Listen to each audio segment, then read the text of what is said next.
I'm Debbie Griffiths, and this is my video blog where typically I tell you all the great things that are happening in Racine. This week though, I'm going to focus on real estate because the Racine market is booming. And in fact, we don't have enough listings around here. So it's a great time to list your house.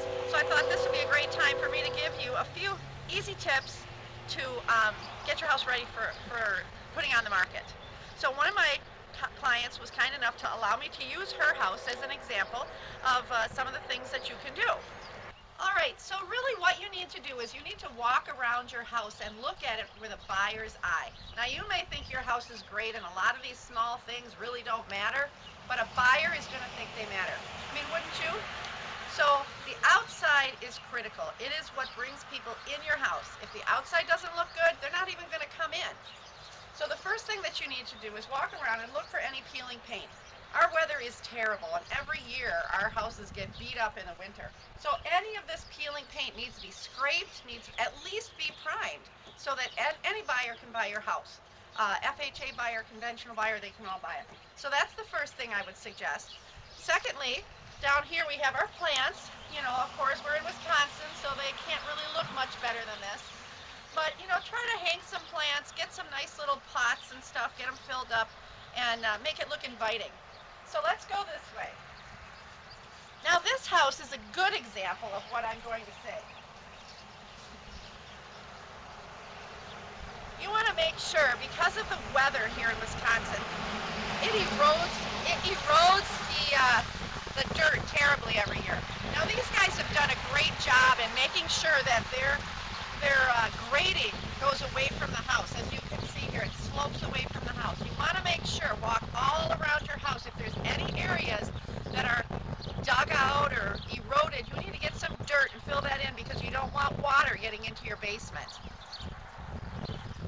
As we walk around here, you're going to see what I'm talking about. Right here is an example that they're going to need to fill that in and get that graded nicely like the other side of the house. The other thing you can do, again back with the plants, now they put a new patio in, which is great, but go ahead and get some plants. Even if you're not a great person with plants like me, I don't have a green thumb, I got brown thumbs. Go to your garden store, buy, I think they're called annuals, they're the ones that go away every year, but they're less expensive. I don't know. If you're a gardener, you know what I'm talking about. But go into your local gardening store, pick up some, just plant them in here, make it look a little friendly and nice and, you know, jazz it up a little bit. Again, outside is really important. The other thing you want to do is, hi Cameron, the other thing you want to do is plant a little boy, a very cute one, on your patio. Just kidding. You want to walk around your yard and pick up all the debris, whether it's sticks or toys, whatever, or most importantly, make sure the dog poop is picked up regularly. No joke. A great way to get buyers to remember your house is to not clean your dog poop up and make them step in it when they look at your house. Now, I guarantee you they will remember your house, but not the way you want them to. All right, let's keep walking around. We're going to talk a little bit more about this when we get inside, but I wanted to point out the clutter. You want to make sure that everything's cleared out. Again, you know, it's hard. You're living in your house, I understand that, but if you're selling your house, you need to figure out a way to deal with it.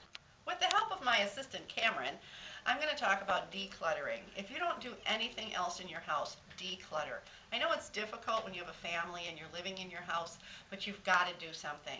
When I was moving, I rented a storage unit from Self Storage on Wheels for less than $50 a month. They come, they bring it here, you take everything that you don't absolutely need, you put it in there, they take it away. It's stored locally, so if you need something, you just go get it. But at least it gets it out of your house. It's a little inconvenient, but it's going to make a huge difference because this kind of clutter is going to be very distracting to a new buyer.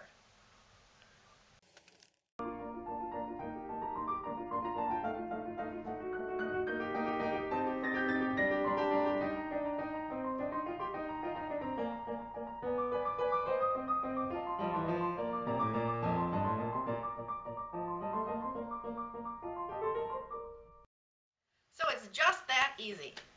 enlist the help of your little guys or anybody you can. All we did was got some Rubbermaid bins, put stuff away, easily accessible when they want to play with it. But here, look how much nicer this looks. Thanks, Cameron. Thanks. Welcome. And the last great thing you can do to prepare to sell your house is to call your realtor. Me. My website information will be at the end of this video. It'll have all my contact information. And if you're looking to buy a house, this one's going to be listed in a couple of months.